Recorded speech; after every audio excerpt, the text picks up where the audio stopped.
So you can catch my mix again in the BBC Sounds app. It's called the Deeper Cuts Mix, and you can find it by searching The Good Groove. Johnny Walker's up next with The Rock Show. Thank you for listening. Let's do it all again next Friday from 9.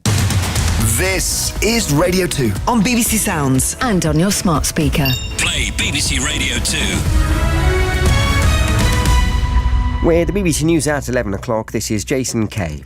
Boris Johnson has accused the Commons Privileges Committee of driving him out of Parliament as he announced he was stepping down as an MP.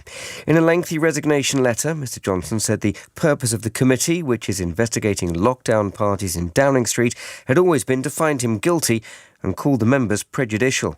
The committee has a Conservative majority. Our political editor Chris Mason says this is an awkward development for Rishi Sunak. What he has attempted to do since he became Prime Minister back in October is define himself pretty much as being everything that Boris Johnson was not. When you speak to him and those around him, that desire to bring a kind of seriousness of purpose back to government, which plenty of critics of Boris Johnson would say was not the kind of hallmark of his time governing. And yet what we see tonight, and we've seen before and we will see again, is that the ghost of Boris Johnson continues to haunt Rishi Sunak and continues to haunt the Conservative Party. A spokesperson for the Privileges Committee said members would meet on Monday to conclude its inquiry into whether Mr Johnson misled Parliament and planned to publish its report promptly.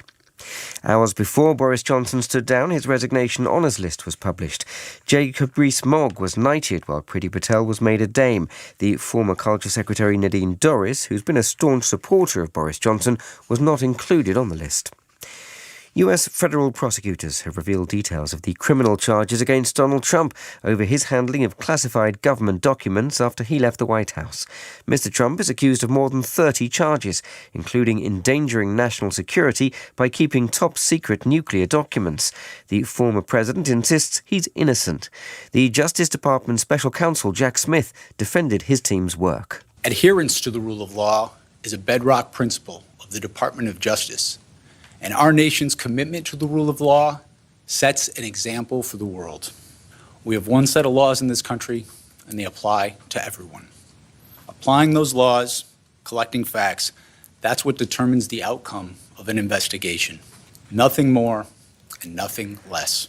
2 boys remain in hospital, one of them in a critical condition after being seriously injured in an incident in a private boarding school in Devon. A male staff member at Blundell's school in Tiverton was also hurt but has been discharged from hospital. A 16-year-old boy is in custody.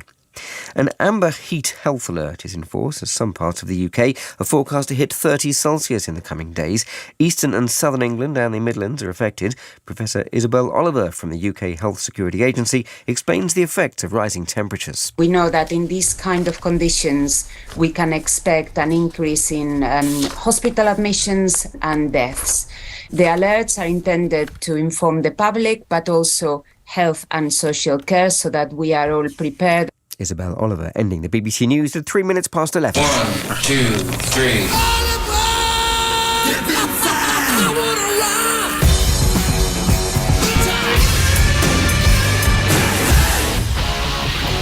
Oh, make me over.